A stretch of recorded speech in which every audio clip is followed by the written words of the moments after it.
Today we're looking at phrasal verbs with away.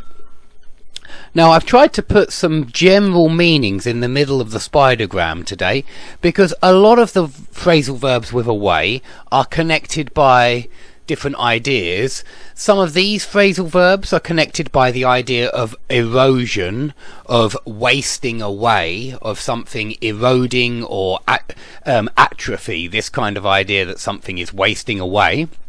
Some of the phrasal verbs are connected with the idea of removal of something or subtraction of something.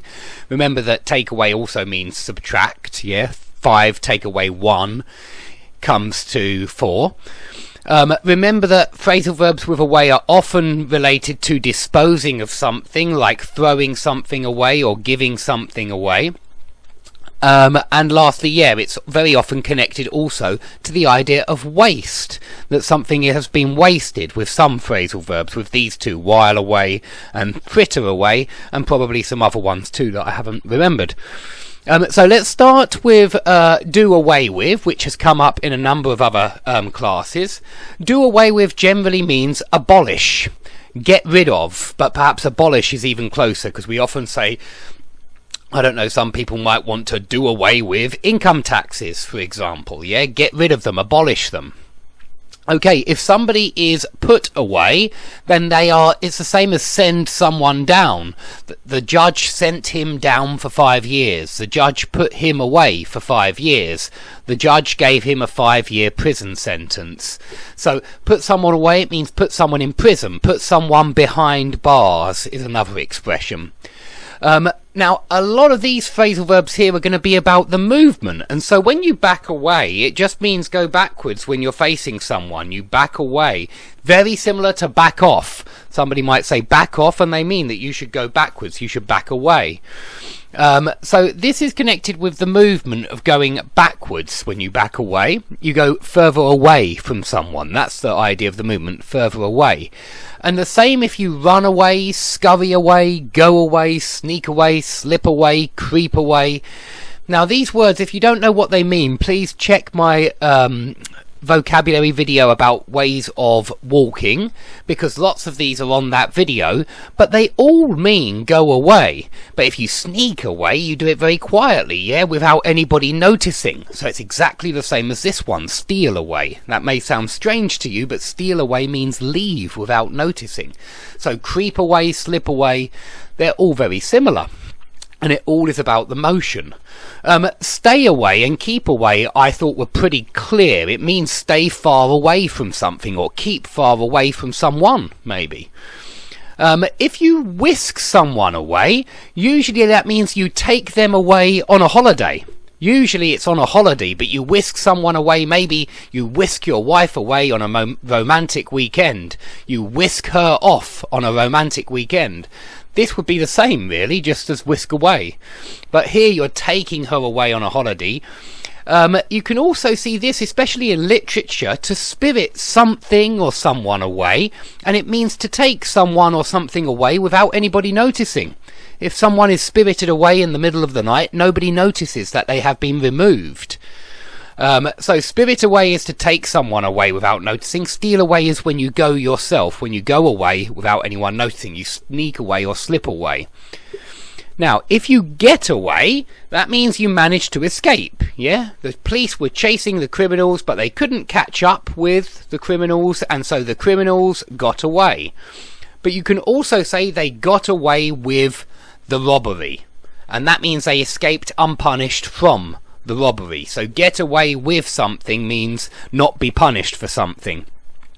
Now, give away can actually mean 3 different things. It can mean that you just give something maybe to charity and you don't want it back. So you give your old clothes away, you don't want them back, or you give the children's old toys away, something like that. You dispose of them, but it's when somebody else has got them and you don't want them back.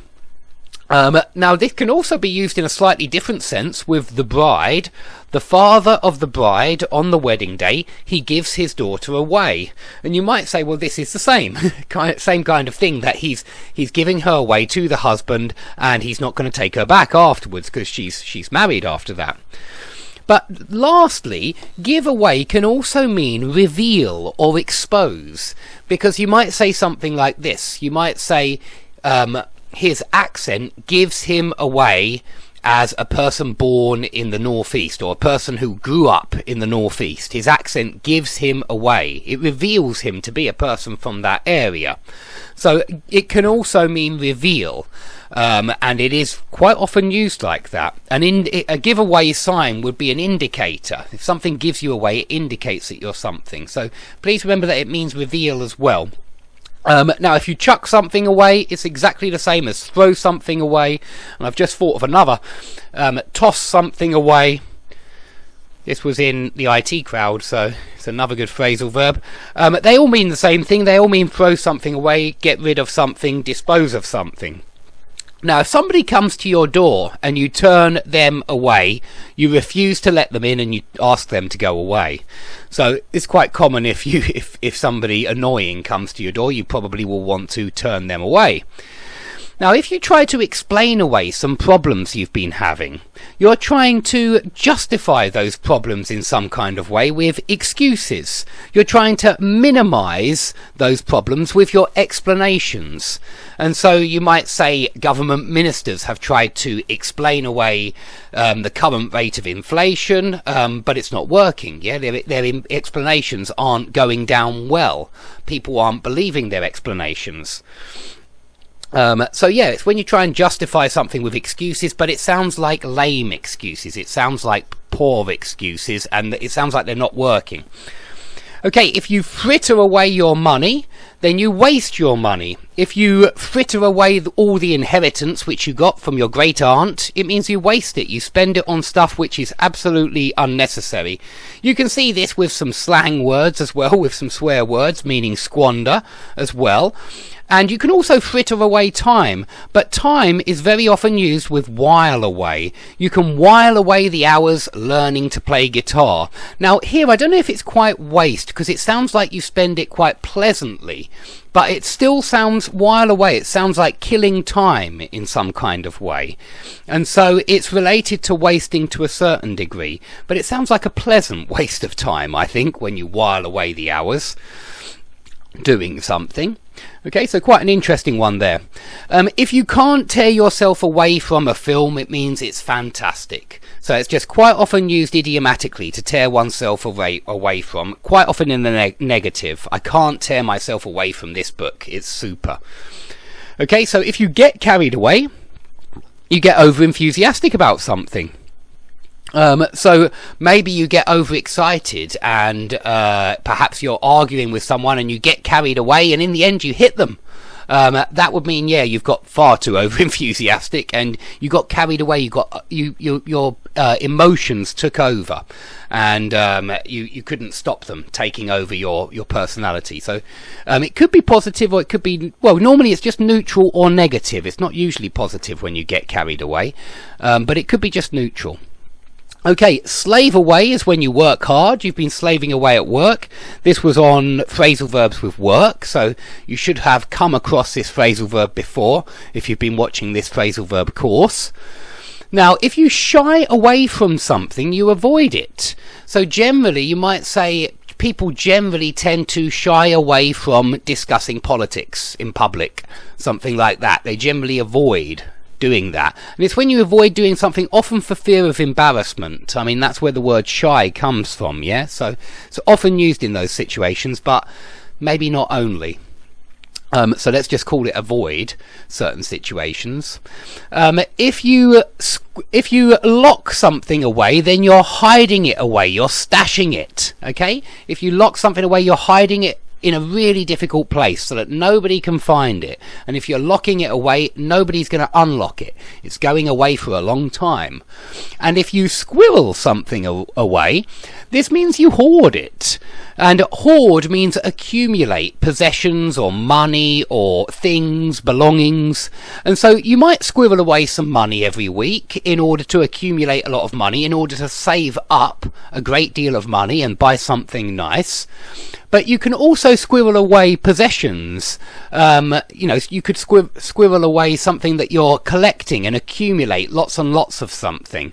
And so I thought it was quite similar to hide something away. But the idea is that squirrels, they accumulate acorns. Yeah, they hide their acorns under the ground, and when the time comes when they're hungry, then they can have all their acorns. And so that's where the idea comes from. If somebody's squirreling away something, they're accumulating, they're hoarding something. Now we come on to the idea of erosion.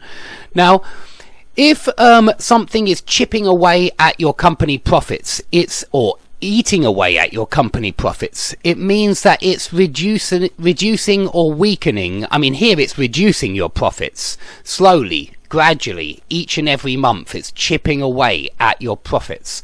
So there's a gradual idea here. The idea is gradual, that it happens every single day or week or month, and it's a lessening. It lessens something or reduces something or even weakens something. Yes, you could say that something was chipping away at the army's morale or something like that. It was weakening the army. So it could mean lessen or weaken for these three phrasal verbs. But still the idea is there of erosion. And we can say that the flower withered away. And that would mean that it wasted away over time. It became nothing. And you can certainly talk about something which you wear all the time, or which you use all the time. It doesn't have to be something you wear. You can say that... I mean, we wouldn't usually say the computer wore away, but we would say something like, my old boots have worn away over time. In fact, we normally say wear out. So let me give you another one there. My old boots are worn out and I need to buy some more. But this wear away, when something wears away, it gets used and used and used, and slowly it becomes unusable in some kind of way. You can't use it anymore. So our bodies wear away, and eventually we pass away. The last phrasal verb means die, perhaps a good one to finish with. So our bodies wear away first, and when something wears away, it erodes in some kind of way. It gets worse or sicker or weaker over time. And so, unfortunately, our bodies wear away, and in the end, we pass away. Now, if you have any questions about any of these away phrasal verbs, please put them under the video. If you have any more away phrasal verbs which are interesting, please put them under the video. And I hope to see you all soon for more phrasal verb lessons. Thanks for watching.